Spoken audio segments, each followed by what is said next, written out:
Na semana passada, nós falamos a respeito, na semana retrasada, nós falamos a respeito dos deveres dos bispos, né, dos pastores.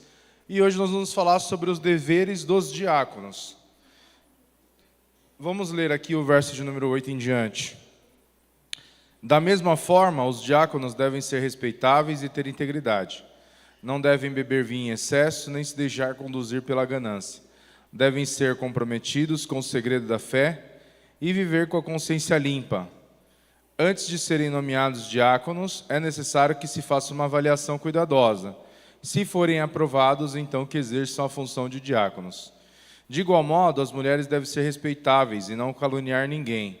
Devem ter autocontrole e ser fiéis em tudo o que fazem. O diácono deve ser marido de uma só mulher e liderar bem seus filhos e sua casa.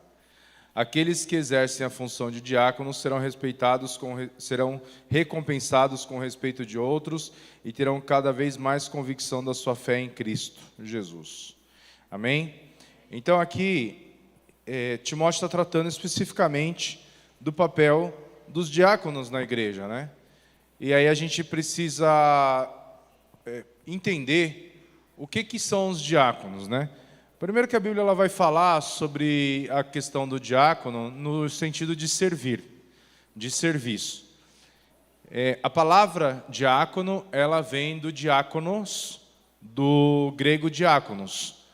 E no grego diáconos, a palavra é muitas vezes utilizada simplesmente com o sentido de serviço. Então, nas traduções modernas, né, essa palavra muitas vezes ela é traduzida como servo, ou como ministros, ou simplesmente ela é transliterada como diácono. Então existem vários textos que vão mencionar a palavra diáconos no grego, que são traduzidas como servo, serviço, ou até mesmo como ministros. A gente vai ver várias referências dessas palavras, mas o ponto aqui está não apenas na função, mas também no cargo. Porque tem uma diferença entre a questão da função e o cargo em si. E o que esse texto está tratando especificamente do cargo. Então, só para vocês terem uma ideia da diferença, é que a Bíblia vai falar que os anjos são diáconos, no sentido de que eles servem dessa forma. Também vai se referir a servir à mesa, como em Mateus capítulo 22, versículo 13, Lucas 10, 40, como serviço. E em outros textos vai falar como alguém servir. Por exemplo, o próprio Jesus, muitas vezes, ele teve essa função de diácono, ou diaconel. Então, ele vai falar, siga-me onde estou, ali também estará o meu servo, que é os diáconos. Siga-me e onde estou, ali também estará meu servo, e se alguém me servir, ou seja, alguém diaconel, o Pai o honrará. Então, a gente vai ver algumas referências em que esses textos são traduzidos simplesmente como servir, como serviço. A figura do diácono, ela tem muita relação com aquele que serve à mesa.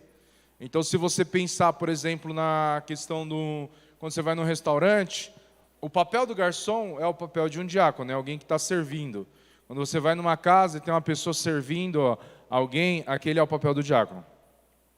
Qual que é a grande questão? A grande questão é que Jesus, ele mesmo se apresenta como um diácono, no sentido de que ele serve, no sentido de serviço, mas a Bíblia também vai falar como um chamado especial para servir, que aí alguns textos vão tratar sobre isso. 1 Tessalonicenses vai falar sobre isso, 1 Timóteo, que é o texto que nós estamos lendo, vai falar sobre isso, e o texto mais conhecido, mais emblemático, mais claro que fala desse serviço como um cargo, é Atos capítulo 6, que lá está falando da instituição dos diáconos, né? Então, nesse sentido, a palavra diácono ela pode ser traduzida tanto como serviço ou especificamente como diácono no sentido de cargo. Porém, uma coisa que a gente precisa observar que é extremamente importante é saber que não era uma tarefa em que as pessoas se orgulhavam em si, em servir. Eu sei que vocês já tiveram a oportunidade, quando a gente vai numa festa ou algum lugar, e mesmo quando a gente não conhece quem é o anfitrião da festa, vocês já foram numa festa de alguém muito rico? Vocês já tiveram essa oportunidade? Ou alguém muito importante? Vocês são pobres? Eu fui algumas vezes, mesmo sendo pobre. Eu fui algumas vezes. Quando você chega numa festa de alguém muito rico, alguém muito importante, mesmo que você não conheça a pessoa, você nunca vai imaginar que o anfitrião ou a pessoa mais importante da festa é a pessoa que está servindo, certo? Você não vai olhar para a pessoa que está servindo e vai pensar assim, com certeza esse aí é o dono da festa, o cara está com a bandeja na mão. No mínimo, ou ele está sendo servido, e bem servido, a mesa dele está bem servida, a pessoa mais importante da festa, ou simplesmente ele está recepcionando os convidados, está conversando, mas nunca é a pessoa que está servindo. Naquela época do Antigo Testamento, não diferente dos dias de hoje, o serviço não era algo admirado pelos gregos.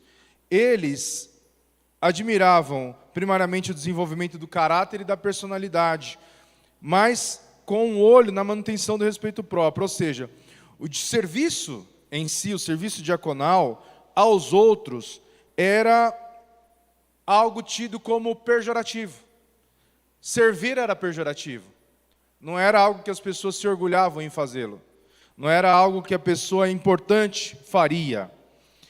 Só que Jesus é aquele que a Bíblia vai falar ou seja, a teologia vai falar que existe uma coisa dentro da teologia que é chamado de contracultura.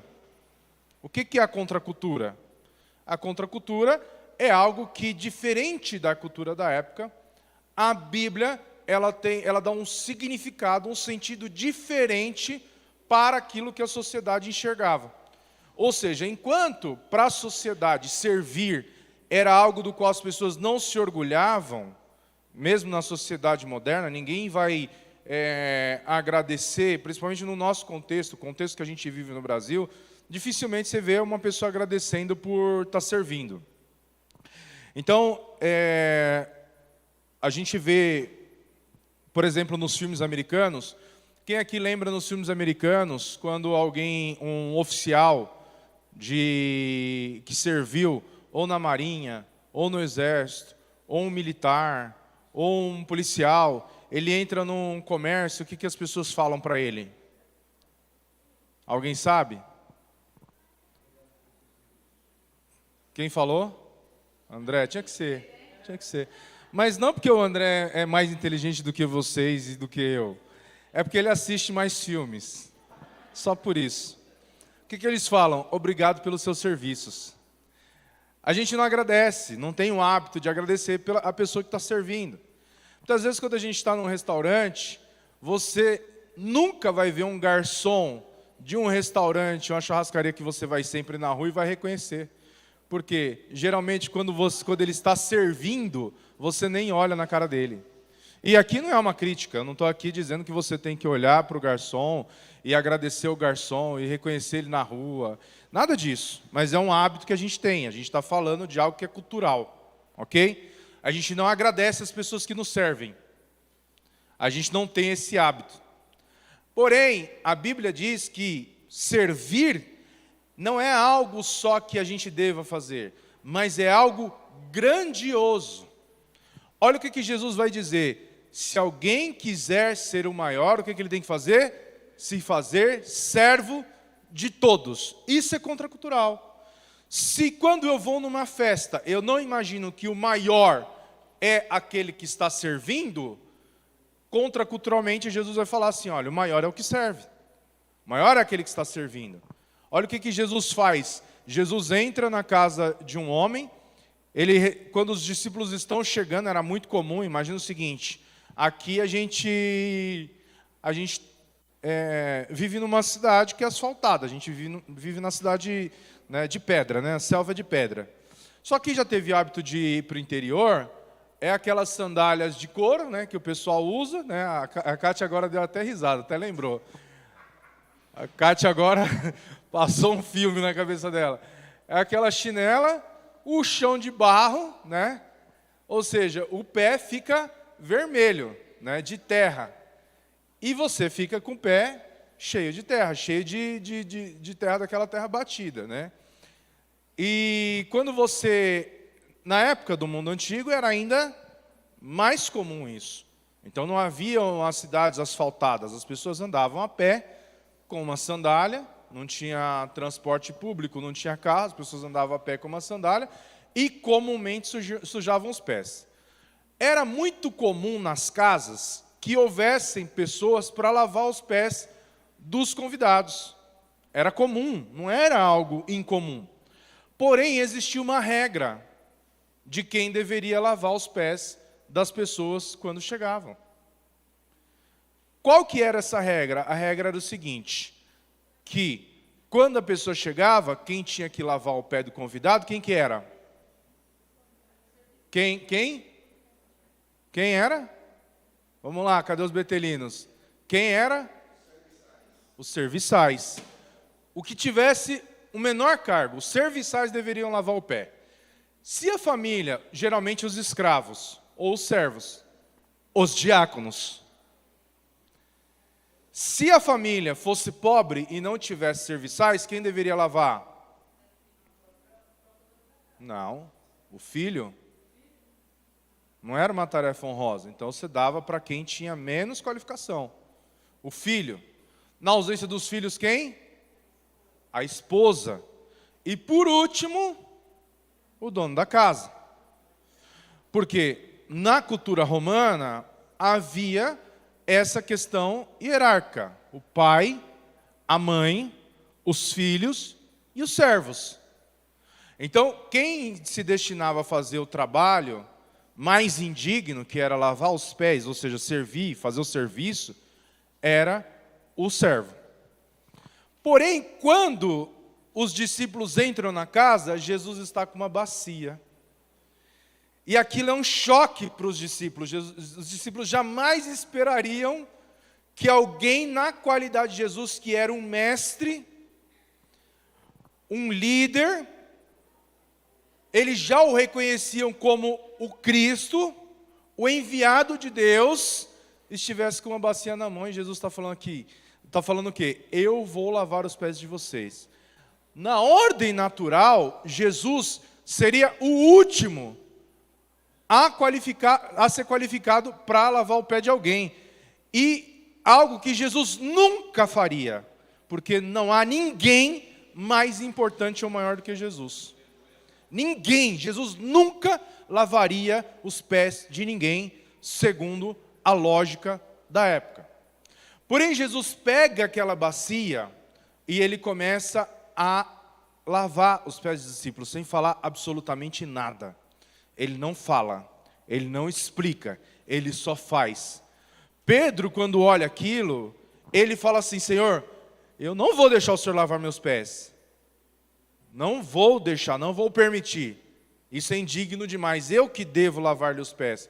Jesus fala assim para Pedro: Pedro, se eu não lavar os seus pés, você não tem parte comigo. Aí Pedro falou assim: então, me dá um banho completo. E Jesus fala assim: não, apenas os pés são necessários. Por que apenas os pés? Vocês já pararam para se perguntar isso? Por que os pés? Porque é o que está em contato com o mundo. É o que Jesus está nos limpando daquilo que nos prende ao pecado, às coisas mundanas, e Jesus está tirando de nós. E Jesus então limpa os pés dos discípulos e diz para os discípulos que eles deveriam fazer o mesmo. Só que Jesus ele fala assim: olha, vocês devem lavar os pés uns dos outros. Jesus não diz ali que havia um entre eles que era maior e que devia lavar os pés de todos. Mas Jesus fala assim: vocês devem lavar os pés uns dos outros. Ou seja, o que Jesus está dizendo ali naquele momento? O que Jesus está dizendo? Que vocês devem o quê?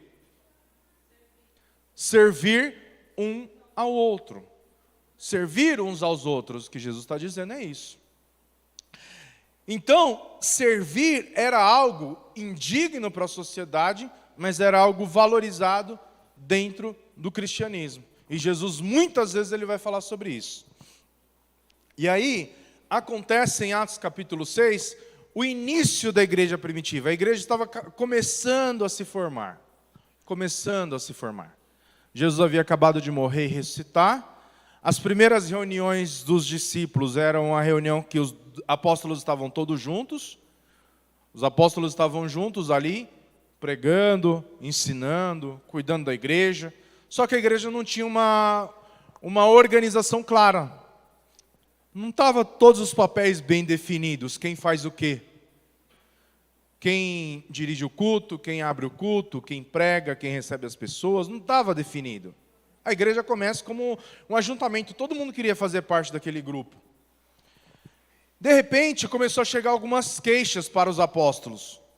E as queixas eram de que as viúvas helênicas, ou seja, as viúvas de fala grega, elas estavam sendo deixadas de lado em relação às viúvas de fala judia, de fala que falavam hebraico. Ou seja, as viúvas que eram originalmente judias de fala hebraica, elas estavam sendo priorizadas no tratamento, no cuidado, no auxílio e no assistencialismo. Quando essa queixa chega para os apóstolos falam assim, a gente não pode se ocupar com isso. A gente não pode deixar de fazer aquilo que é mais importante para cuidar dessa situação. O que a gente precisa fazer? Vamos instituir pessoas que sirvam. E aí ele fala assim, vamos instituir diáconos. A primeira designação de diácono como cargo, como ministério, como algo que deva ser colocado na igreja, como alguém que tenha uma responsabilidade, é em Atos capítulo 6. E aí vai dizer o quê?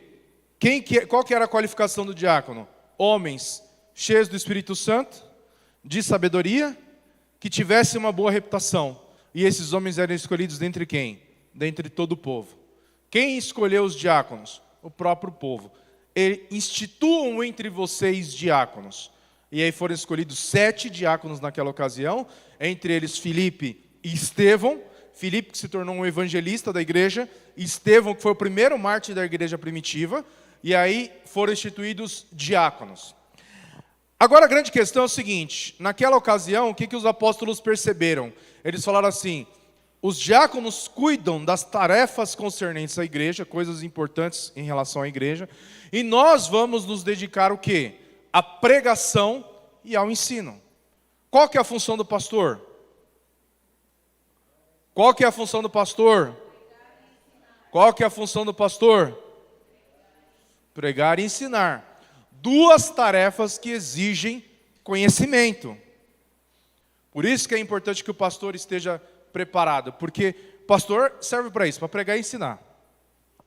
As outras atividades da igreja deviam ser designadas para esses auxiliares, que eram os diáconos da igreja primitiva. E esses diáconos da igreja primitiva, eles não eram pessoas com baixa qualificação, indoutas, pessoas que estavam ali simplesmente porque gostavam de trabalhar, serviam. Lê lá em Atos capítulo 6 e você vai ver o resumo de todo o Antigo Testamento. Estevão, ele não só conhecia a Torá, ele conhecia muito bem a Torá. Ele fala da Torá desde dos primeiros hebreus, ali de Moisés, até Jesus. Ele conta toda a história do Antigo, desde Abraão, se eu não me engano. Atos capítulo 6, vai falar aqui em Atos capítulo 7, na defesa de Estevão, ele vai falar desde Abraão. Ele fala de Abraão, ele passa por Isaac, Jacó, os patriarcas, ele fala sobre o período que o povo ficou no Egito, ele fala sobre Moisés, ele fala sobre o período do povo de Israel quando estão no Sinai. Ele vai contar toda a história do Antigo Testamento, até o Egito, depois até Jesus, ou seja, ele tinha profundo conhecimento bíblico. A gente vai ver Filipe era quem? Era um evangelista, alguém que Deus havia levantado para pregar entre as nações, para poder evangelizar entre as nações. Não eram pessoas sem qualificação.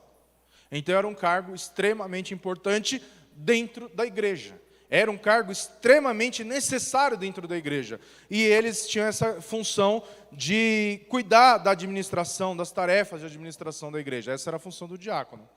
Então o diácono deveria servir e servir a igreja.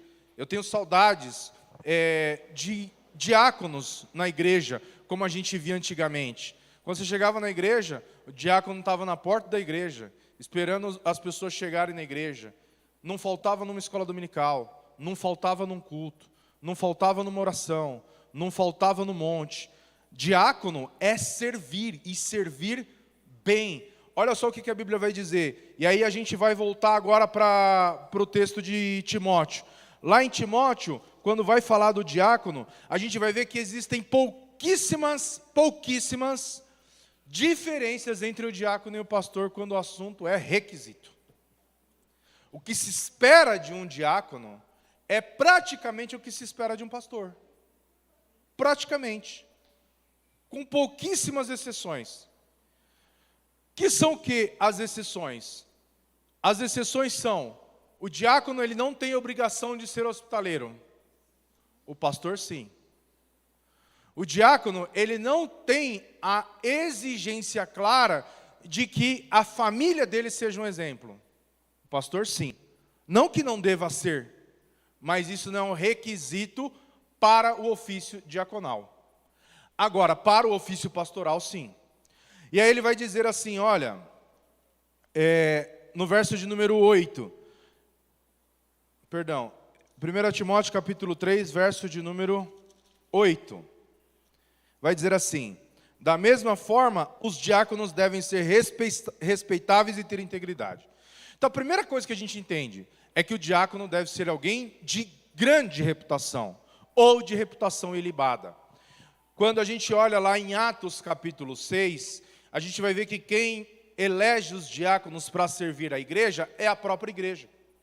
Ninguém quer ser liderado por gente que não tenha um caráter aprovado, não tenha uma integridade, não seja respeitável. Então, essa é uma qualificação muito clara. Em Atos capítulo 6 vai dizer que os diáconos que foram eleitos ali, foram eleitos pela igreja. Se a igreja olha hoje para os diáconos da igreja, vem cada um de vocês que são diáconos, ou candidatos a diáconos, ou obreiros, como um exemplo, como alguém a ser seguido, como alguém que participa das atividades da igreja, como alguém que está presente na vida cotidiana da igreja, porque eu não vou falar de mim não, porque essa pregação não é sobre mim, essa pregação é sobre todos nós. E eu lembro quando eu era diácono da igreja, quando eu era cooperador ainda da igreja, não era praticamente diácono, o nível de exigência era extremamente alto. E a falha era extremamente baixa. Não havia espaço para você falhar. A gente tinha que estar presente em todos os cultos, inclusive cultos de doutrina e ensino, escola dominical, ensaios. A gente praticamente morava dentro da igreja. Tinha que ir nas orações e nos cultos nos lares. Era culto de segunda a segunda. Eu só não ia em um culto na semana, a gente não tinha culto na sexta-feira, e eu não ia no culto de quarta. Eram os únicos 2 dias que eu não ia na igreja. A igreja ficava aqui na Zona Norte e eu morava lá no Jaraguá. Foi logo quando eu casei. A igreja ficava no Jaraguá e eu morava aqui na Zona Norte e trabalhava em Pinheiros. E eu não tinha carro na época, eu pegava o ônibus lá da Teodoro Sampaio, o Pinheiros que desce aqui em cima, e vinha correndo. Aí um dia eu fui promovido de diácono a porteiro da igreja. Eu pude, então, ter a responsabilidade de abrir a igreja. E aquilo era muito. Aquilo era muito para a gente que servia a igreja. Aquilo era uma tarefa extremamente honrada e importante. Eu lembro até hoje, no dia que a missionária entregou a chave da igreja na minha mão, um molho de chave pesado, tinham várias chaves, acho que tinha chave até na casa dela, e ela entregou o molho de chave na minha mão. Quando eu abri a mão, que ela me deu a chave, ela apertou minha mão assim, E ela começou a falar quais eram as responsabilidades que eu tinha. O culto começava às 8. Que horas que eu tinha que estar na igreja? 7. Era 7 horas. Não era 7 horas, pastora Meire? O culto começava às 8, era 7 que o porteiro tinha que estar na igreja, os obreiros 7h30. Até antes das 7. 7 horas tinha que estar na igreja. E eu recebi aquela incumbência, e aquilo me deixou extremamente feliz, porque eu estava recebendo uma responsabilidade muito grande mesmo, abrir a igreja. E eu peguei a chave, e ela falou assim, não atrase, você tem que estar aqui às 7. Primeiro dia como porteiro da igreja, diácono abrindo a igreja, primeiro dia. Eu trabalhava em Pinheiros, naquele dia aconteceu alguma coisa no escritório, eu saí um pouquinho atrasado, descia Teodoro Sampaio rasgando, correndo, que era lá embaixo, depois da Henrique Schaumann, pegava o ônibus depois da Henrique Schaumann, cruzava, descia da Teodoro lá em cima, descia até próximo da Henrique Schaumann, pegava o ônibus no último ponto antes de entrar na Henrique Schaumann, que ele pegava ali a Sumaré, ele entrava à esquerda na Henrique Schaumann, e desci.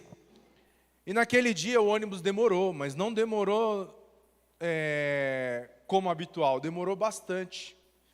E eu vim desesperado e o ônibus não andava. E o tempo ia passando, e o relógio contra mim, o tempo ia passando, o tempo ia passando, o tempo ia passando. E o tempo apertando e nada de chegar na hora na igreja. Eu consegui descer no ponto 7h12, corri para a porta da igreja. Quando eu cheguei na porta da igreja, a missionária estava na porta da igreja já. Na porta da igreja no primeiro dia. Quando eu cheguei suado, eu era gordão, eu cheguei suado de paletó, usava um terno, uma gravata. Cheguei na igreja correndo, a missionária já estava na porta da igreja. Ela não falou nada. Ela estendeu a mão e falou assim, dá a chave. No meu primeiro dia, fui mandado embora. Fui reprovado. No meu primeiro dia, eu fui reprovado. Por que eu estou falando isso? Por que eu estou falando isso? Porque a gente se acostumou a servir mal e de qualquer jeito, porque não tem ninguém cobrando a gente que a gente faça melhor.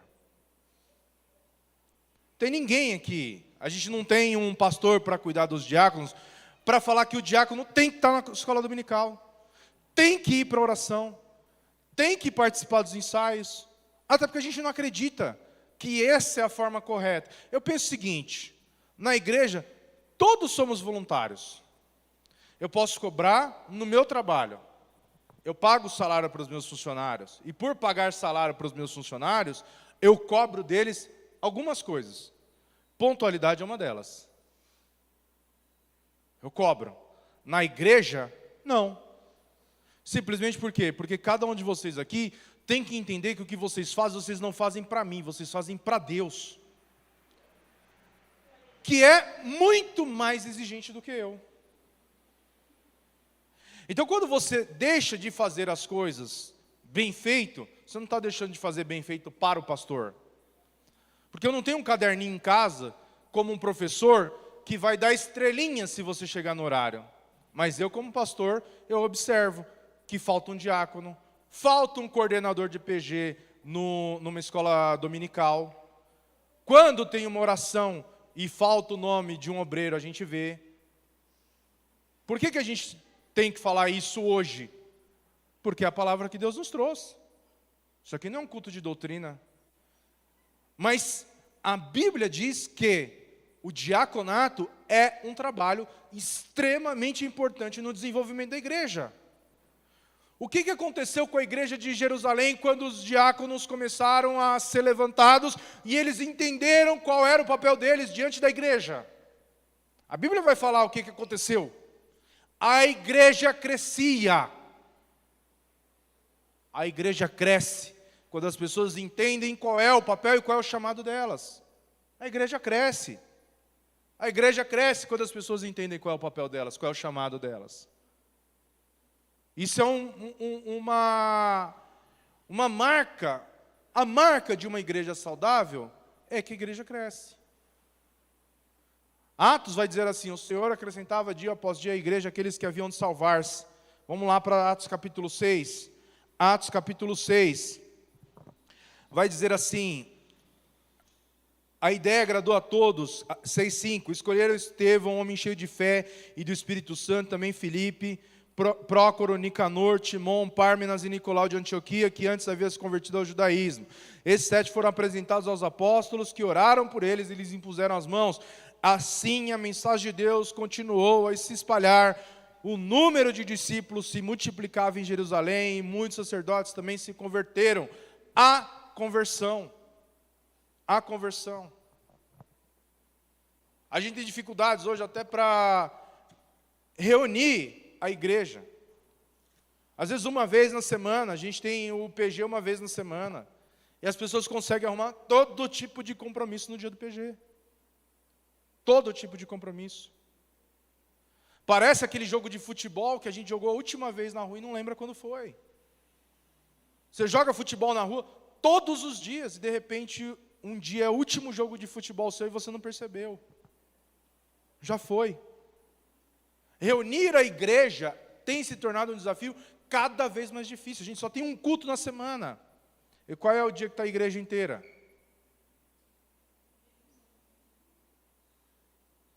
Qual é o dia? Você que está assistindo a pregação em casa e é da igreja, por que você não veio? O que te impede de ser fiel a Deus, servir a tua igreja?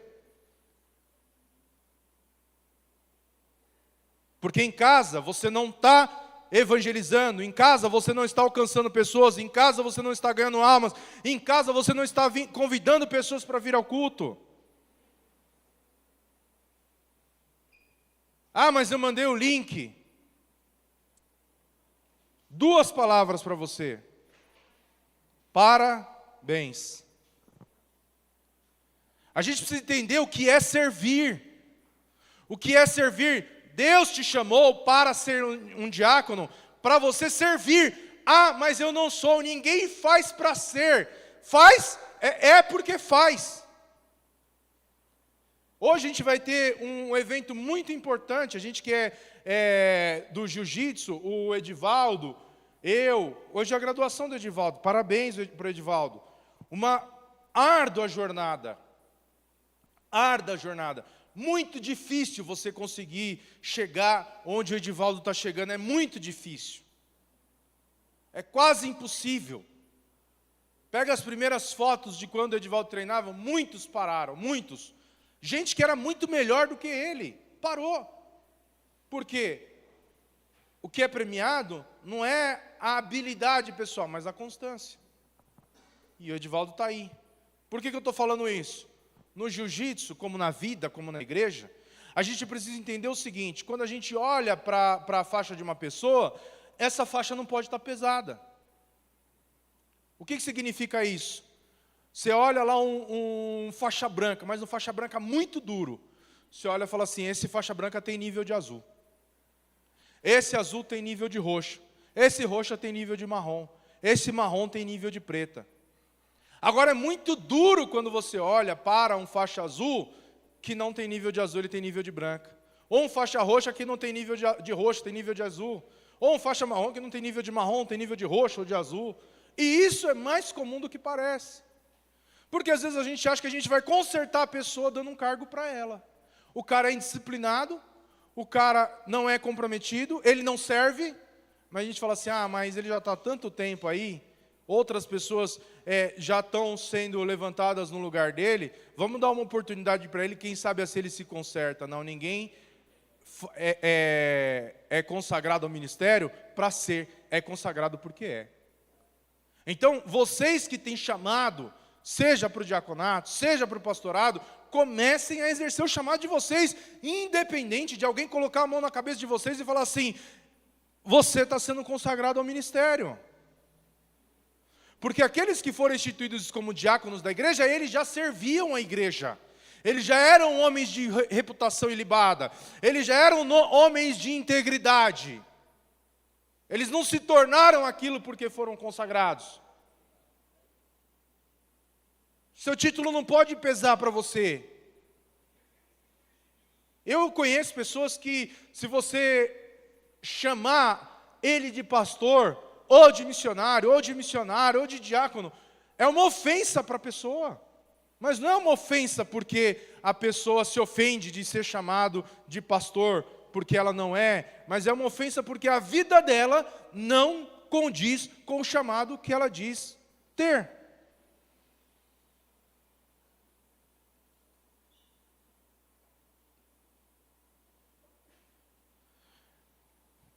Não devem beber vinho em excesso, ou seja, não deve...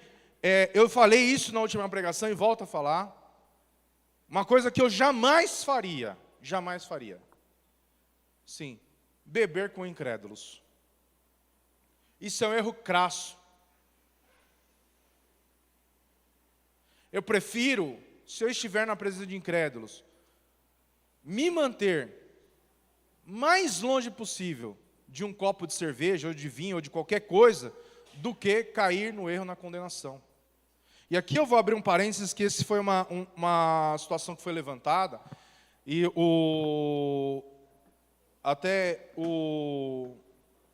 fui perguntado sobre isso, que é a respeito da santidade. A santidade é uma exigência da igreja. Não é dos bispos e dos diáconos, é da igreja. A santidade é algo que a igreja precise buscar e exercitar peremptoriamente, ou seja, dia após dia, dioturnamente, todos os dias a gente deve buscar a santidade. Sem santidade é impossível ver a Deus. 1 Pedro vai dizer que sem a santificação ninguém poderá ver a Deus, ninguém. Santificação é um princípio que deve ser não só buscado, mas perseguido. O que muitas vezes a gente não entende é o seguinte, que a santificação, ela é um processo progressivo e diário. Por que eu falo, não me procure no meu passado, porque eu não estou mais lá? Eu não sou a mesma pessoa que eu era há 1 ano atrás, eu não sou a mesma pessoa que eu era há 5 anos atrás, há 10 anos atrás, eu não sou a mesma pessoa. Eu não sou. E quanto mais eu conheço a Deus e a sua palavra, mais eu sei quais são os meus pecados e o que eu preciso mudar diante de Deus. Às vezes eu descubro que coisas que eu faço que eu nem sabia que eram pecado, que são pecado diante de Deus. Até a nossa justiça, ela pode ser um pecado diante de Deus.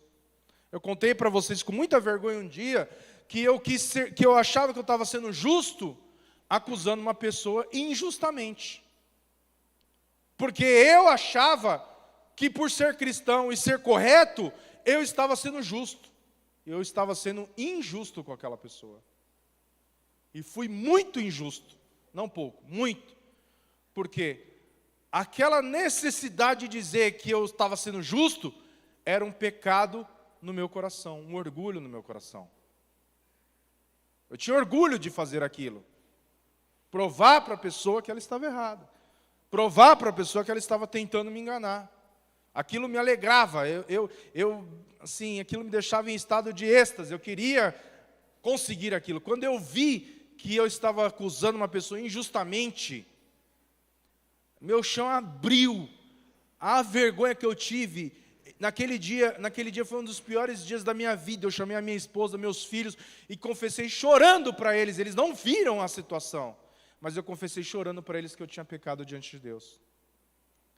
Um pecado que eu não conhecia, mas por conhecer mais a Cristo, esse pecado foi revelado no meu coração. Então, a gente vai ver que existem exigências que são dadas por Deus. Eles devem ser comprometidos com o segredo da fé e viver com a consciência limpa. Ou seja, não pode ter nada que acuse um diácono, um servo do Senhor. Talvez você fale assim, eu não sou diácono, essa palavra não é para mim. Todos nós somos. Ninguém precisa ser consagrado ao santo ministério para assumir essas responsabilidades. Essas responsabilidades são de todos nós. Só que a santificação, ela é um horizonte utópico. O que é um horizonte utópico? Imagina o seguinte, você pega um barco, pode ser um barco grande, um barco pequeno, pode ser um barco a remo, um barco a vela, um barco a motor, pode ser um navio, pode ser um cruzeiro, pode ser qualquer coisa. E você olha o pôr do sol. E você fala assim, eu vou navegar até o pôr do sol. Eu vou navegar até lá. Você vai alcançar? Vai alcançar? Não. Mas quanto mais você caminhar, mais próximo você está dele. A santificação é isso. A santificação plena e completa, a gente só alcança na glória. Mas quanto mais a gente caminhar, mais próximo estamos dela. E é isso que a gente precisa fazer. A gente precisa caminhar em direção à santificação. Tem uma frase que ela vai dizer, se não me engano, é do Spurgeon, que ele vai falar assim, depois vocês olham na internet aí, manda lá no grupo da igreja. Na conversão, Deus tira o crente da lama. Na santificação, Deus tira a lama do crente. Nós já saímos da lama, mas ainda precisamos ser limpos. Fazendo um paralelo com a palavra da semana passada, nós estamos enxertados em Cristo, recebemos a vida da videira. A vara que está limpa, o que ele faz? O que ele faz? Ele limpa, para que dê mais frutos. Você já tem dado frutos, você precisa continuar sendo limpo. Se é um bom diácono, você precisa continuar sendo limpo. Se é um mau diácono, você precisa ser limpo. E aí ele vai dizer, antes de serem nomeados diáconos, é necessário que se faça uma avaliação cuidadosa. Se forem aprovados, então que exerçam a função de diáconos. Ou seja, primeiro faz, depois recebe a tarefa e a designação. De igual modo, as mulheres devem ser respeitáveis e não caluniar ninguém. Devem ter autocontrole e ser fiéis em tudo. A gente precisa ter cuidado. Absoluto. Às vezes a gente fala coisa para as pessoas, a gente nem percebe. Estamos sendo injustos, estamos caluniando, estamos imputando situações a pessoas. E aí, uma das outras designações que é a mesma dos bispos, é que o diácono deve ser marido de uma só mulher e liderar bem seus filhos e sua casa. Aqui uma correção. Exige-se dos diáconos também que liderem os filhos e a casa. E aí, para finalizar, vai dizer, aqueles que exercerem bem a função de diáconos serão recompensados com o respeito de outros e terão cada vez mais convicção de sua fé em Cristo Jesus. Então, a recompensa de servir bem a Cristo e servir bem a igreja, servir uns aos outros, a recompensa é o respeito de outros e convicção da fé em Cristo Jesus. Que vocês entendam o chamado de Deus para a vida de vocês.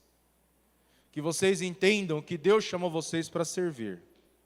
Que vocês entendam que Deus chamou vocês para uma vida irrepreensível, uma vida santa. E a Bíblia vai dizer que aquele que almeja o episcopado, excelente coisa almeja. Então que você não se conforme em simplesmente ser um crente nominal. Não se conforme. Às vezes, querer fazer mais desperta sentimentos nas outras pessoas, mas sempre na vida de quem não faz. Sempre. Eu tenho bons funcionários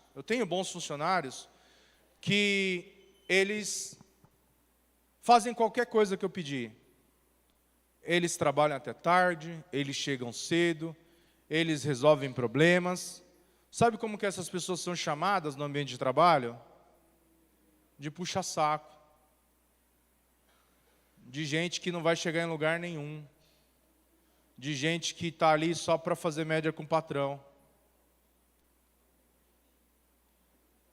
Quem que fala isso? quem não faz. As pessoas se acostumaram a fazer o mínimo, mas esperam receber muito. Elas entregam cada vez menos e querem receber cada vez mais. Elas fazem cada vez menos e querem cada vez mais frutos daquilo que elas não fazem. Agora a grande questão é o seguinte: o meu Deus, que é galardoador, recompensador, presenteador, diz que se eu fizer qualquer coisa em prol do reino, eu receberei ainda nessa vida 100 vezes o mesmo tanto. Talvez a bênção que você espera na sua vida depende do quanto você sirva a igreja local. Não é para você ser reconhecido. É para que Deus te honre lá fora, assim como você tem honrado Ele aqui dentro. Agora não espere receber mais fazendo menos. O único lugar que você consegue isso é no CRAS. Só lá. Ali você não precisa nem fazer nada. Quanto menos você fizer, mais você recebe. Mas aquele menos é uma mixaria perto do que você poderia receber se você fizesse. Amém? Que Deus possa falar mais aos nossos corações. Pastor Ricardo.